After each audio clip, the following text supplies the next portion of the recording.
Cinema നടന്മാർക്ക് hybrid കഞ്ചാവ് എത്തിക്കുന്ന Christina എന്നത് വിളിപ്പേരാണ്. യഥാർത്ഥ പേര് തസ്ലീമ സുൽത്താന എന്നാണ്.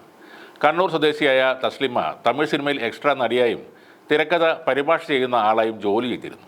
അങ്ങനെയാണ് മലയാള സിനിമയിലേക്കും അവർക്ക് ബന്ധങ്ങൾ ഉണ്ടാകുന്നത്.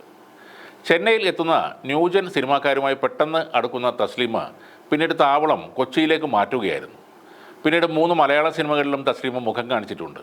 തൃക്കാക്കര കേന്ദ്രീകരിച്ച് മസാജ് പാർലർ ഇവർ നടത്തിയിരുന്നു.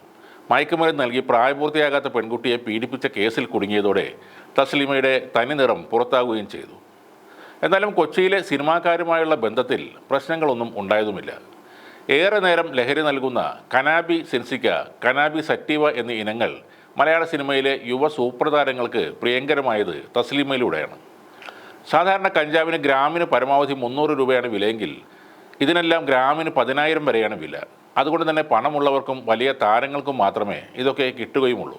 ചില സിനിമകളിൽ ചെറിയ വേഷങ്ങൾ ചെയ്തിട്ടുള്ള തസ്ലീമ ലഹരി ഇടപാടിൽ നിന്ന് ലഭിക്കുന്ന പണം ആഡംബര ജീവിതം നയിക്കാനാണ് ഉപയോഗിച്ചിരുന്നത്. മംഗലാപുരം, കോഴിക്കോട്, കൊച്ചി എന്നീ നഗരങ്ങളിൽ ലഹരി ഇടപാട് നടത്തിയിരുന്നു. ആലപ്പുഴയിൽ പിടികൂടിയ കഞ്ചാവ് 30 ലക്ഷം രൂപയ്ക്ക് കോഴിക്കോട് സ്വദേശിയാണ് അവർക്ക് കൈമാറിയത്. ശ്രീനാഥ് ഭാസി, ഷൈൻ ടോം ചാക്കോ എന്നിവർ ഉൾപ്പെടെ പലർക്കും ലഹരി വസ്തുക്കൾ കൈമാറിയിട്ടുണ്ടെന്ന് തസ്ലീമ വെളിപ്പെടുത്തുകയും ചെയ്തു. ഇവരുമായുള്ള സാമ്പത്തിക ഇടപാടിൻ്റെ തെളിവുകളും തസ്ലീമയുടെ ഫോണിൽ നിന്ന് ലഭിക്കുകയും ചെയ്തു. രഹസ്യ വിവരത്തെ തുടർന്ന് ചൊവ്വാഴ്ച രാത്രി ഓമനപ്പുഴയിലെ റിസോർട്ടിന് സമീപം കാറിൽ വന്നിറങ്ങിയപ്പോൾ തൊണ്ടി സഹിതം ഇവരെ പിടിക്കുകയായിരുന്നു.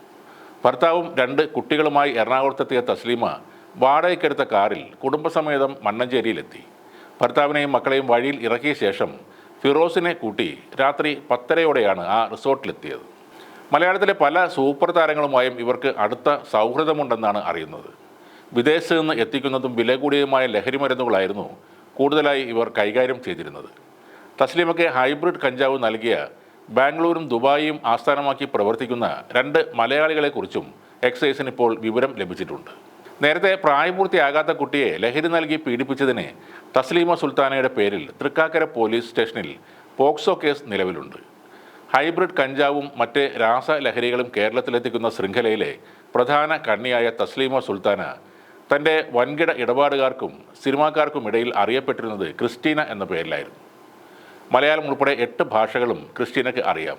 പിടിക്കപ്പെടുന്നത് ഒഴിവാക്കാൻ അതീവ ശ്രദ്ധ പുലർത്തിയ തസ്ലീമ സാധാരണക്കാരെ ഒഴിവാക്കി ഉന്നതരോട് മാത്രമായി, അതും പലപ്പോഴും നേരിട്ട് കാണാതെയായിരുന്നു ഈ ലഹരി ഇടപാടുകളെല്ലാം നടത്തിയത്. ഒട്ടും പ്രതീക്ഷിക്കാതെയാണ് ഒരു സ്പായിൽ നിന്ന് തസ്ലീമയുടെ സംഘത്തെക്കുറിച്ച് വിവരം ലഭിച്ചത്. അതാണ് ഇവരുടെ അറസ്റ്റിലേക്ക് നയിച്ചതും. 2021 കാക്കനാട്ട് പീഡനക്കേസിലാണ് തസ്ലീമ നേരത്തെ കുടുങ്ങിയത്. ഫോട്ടോഷൂട്ടിനെത്തിയ മോഡലിനെ മയക്കുമരുന്ന് നൽകി കൂട്ടബലാത്സംഗം ചെയ്ത കേസായിരുന്നു അത്. അന്ന് കാക്കനാട് ഇടച്ചിറയിലുള്ള ക്രിസ്റ്റീന റെസിഡൻസ് നടത്തിപ്പുകാരിയായിരുന്നു ക്രിസ്റ്റീനയുടെ സഹായത്തോടെയാണ് 3 ദിവസം ലോഡ്ജിൽ പൂട്ടിയിട്ട് ബലാത്സംഗം ചെയ്തതെന്നായിരുന്നു അന്ന് യുവതിയുടെ പരാതി.